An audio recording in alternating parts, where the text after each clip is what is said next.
The others were in the sitting-room, clustered around Mr. Gain, who was having difficulty with a crossword. Ned helped him finish it.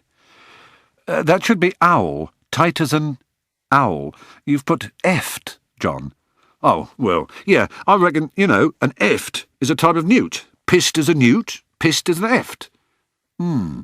Marvelling at Gain's thought processes, Ned checked that everything was ready. Van warmed up? Good. The boat is ready. Everyone knows what they have to do. Everything ready, sir, said Floyd smartly. When we arrive at Levington, it should be dark enough to... The screams were like nothing anyone in the room had ever heard before. Mr. Gain and the Drapers had seen violence. Floyd had witnessed enough to last a lifetime, but this was something new. He started towards the kitchen, but Ned held his hand up to detain him. Give him a moment, he said. This is his choice. The Drapers looked at each other with wide eyes. Gain looked down at the carpet, and Floyd stared at Ned. The screaming stopped. Now, I think, said Ned, who was the first to reach the kitchen door. Delft's hair and clothes were on fire.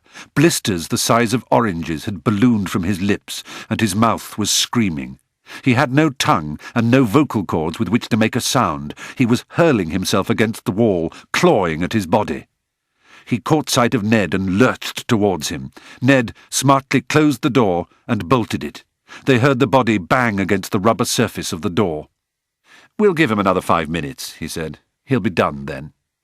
Floyd put a hand on Ned's chest. "I'm sorry, Mr. Cotter," he said. "I don't care how much you're paying me. Someone's got to go in there and put him out of his misery." Ned slipped aside and led the way back into the sitting-room. "A word," he said. He stood and faced them with his back to the fireplace. "Now, let's just sort ourselves out, shall we? Mr. Floyd, you arranged the lease of this house." "Well, you know I did. But what? You paid in cash? The same with the car and the van?" "Of course." "No one knows you've been here. Once we've wiped all the prints, the place will be clean." "That's not the point, sir." "Oh, but it is, Mr. Floyd." Ned took a small revolver from his pocket and shot Floyd through the throat. Moving round anti-clockwise, he shot Gain and the Drapers in the head. He dipped the end of the revolver in Gain's cup of tea on the table by the sofa, and it hissed pleasingly. Ned drank the tea and dropped down to Gain's body. He pulled a set of car keys from the jacket, put them in his own pocket, and moved to the kitchen. Delft was lying on the floor, writhing and twitching.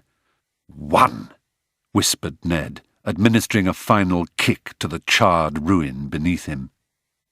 He drove the car as far as Peterborough, where he left it in the station car park, right next to the Lexus that he and Gain had left there 8 hours earlier.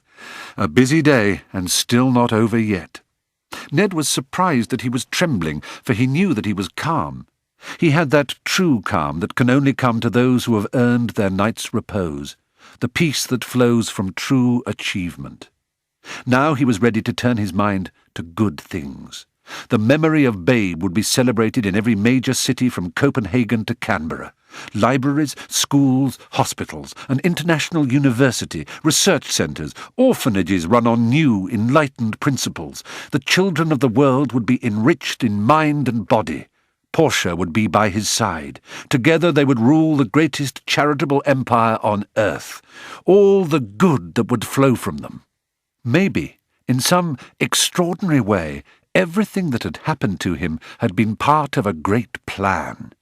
How dull his life would have been without this great cause that had lit him from within for so many years. The stars had guided him well. They had led him to this great point. He looked across the street to the house. Through the darkness he saw that the lights were on in one room only. Portia and Albert would be sitting in the kitchen, perhaps, talking quietly.